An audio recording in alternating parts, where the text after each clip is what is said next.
7th class دیکھیں، اس کے خاص الفاظ پچھلی ویڈیو میں آپ نے دیکھ لیا ہوگا، اس کا تعارف آگے دیکھیں۔ عقیدت اس کا مطلب ہوتا ہے احترام، حلہ بولنا، کسی چیز پر اچانک حملہ کرنا، عملی جامہ پہنانا، کسی چیز کو مکمل کرنا، تکمیل کرنا، نگہبان حفاظت کرنے والے یا محافظ، سر پر کفن باندھنا، ٹھیک ہے، موت کے لیے نہیں تیار رہنا، مسلط کرنا، کسی چیز کو اپنے اوپر حاوی کرنا، کسی پر حاوی کرنا، تائید و نصرت، حمایت و مدد، گھمنڈ، غرور، دانت کھٹے کرنا، شکست دینا، ناکوں چنے چبوانا، بہت یعنی مصیبت میں ڈال دینا،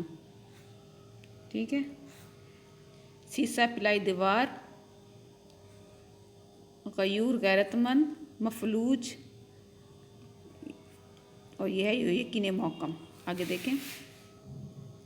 ہر قوم کے اپنے تہوار ہوتے ہیں، ہر قوم انہیں اپنے طریقے سے مناتی ہے۔ جی ہمارے یہاں بھی تو ہوتے ہیں، ایسے عید میلاد النبی، عید الفطر،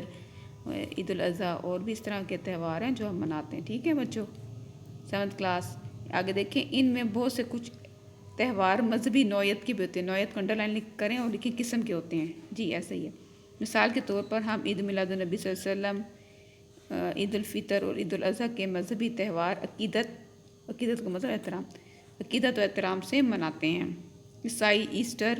اور کرسمس کے مذہبی تہوار مناتے ہیں۔ جی کرسمس تو ان کو 25 دسمبر کو آنے والا ہے نا، تھوڑے سے دن رہ گئے ہیں، تو اچھا ان کی عید ہوتی ہے، یہ ایسٹر بھی اپریل میں ہوتی ہے اور یہ کرسمس دسمبر میں مناتے ہیں یہ لوگ۔ اسی طرح قوموں اور ملکوں کے تاریخ میں کچھ دن خاص اہمیت رکھتے ہیں، ٹھیک ہے، ان خاص دنوں کو مختلف ممالک اور قومیں اپنی ملکی اور قومی تہوار کے طور پر بڑے جوش و خروش سے مناتی ہیں۔ مثال کے طور پر یوم پاکستان، یوم آزادی، یوم تکبیر، جی ہم مناتے ہیں 28 مئی کو، ٹھیک ہے، جب ہم نے ایٹم بم کا ایکسپیریمنٹ کیا تھا جو کامیاب ہوا تھا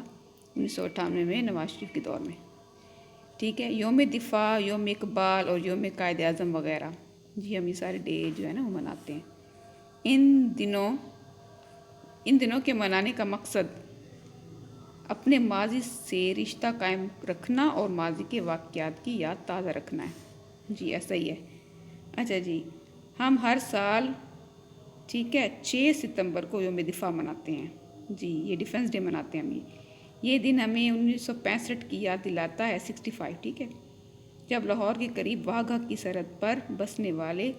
پاکستانی دن بھر کے کام کاج سے تھکے ہارے گہری نیند سو رہے تھے، اچانک توپوں کی گھن گرج یعنی ان کی آواز نے ان کو جگا دیا۔ ہمارے پڑوسی ملک بھارت نے رات کی تاریکی میں ہم پر حملہ کر دیا،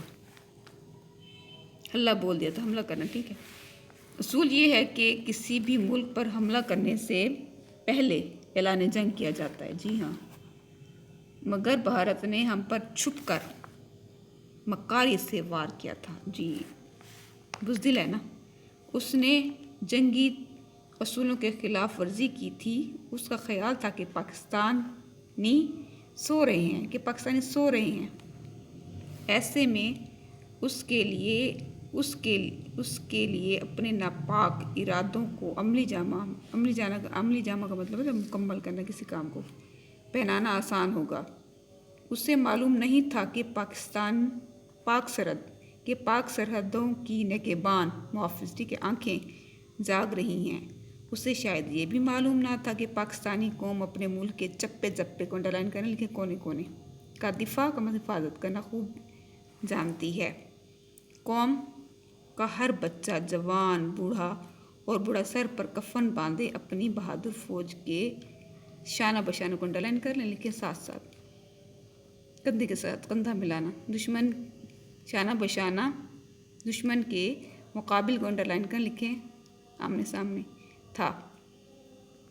ایمان اور اتحاد کی قوت رکھنے والی قوم اپنے تن، من، دھن، تن کا مطلب جسم، من کا مطلب دل، دھن کا مطلب دولت، وطن پر قربان کرنے کے لیے تیار تھی۔ جی ہم نے 6 میں پڑھا تھا، یوم دفاع والا چیپٹر یاد ہے مجھے، میں نے ایک چھوٹا سا کلپ بنایا، وہ بھی دیکھ لیجیے گا۔ اور 1965 کی جنگ میں نا ہماری میلوڈی کوئن جو تھی نا نور جہاں، انہوں نے ایک بہت اچھا سانگ گایا تھا جس سے ہماری فوج میں جذبہ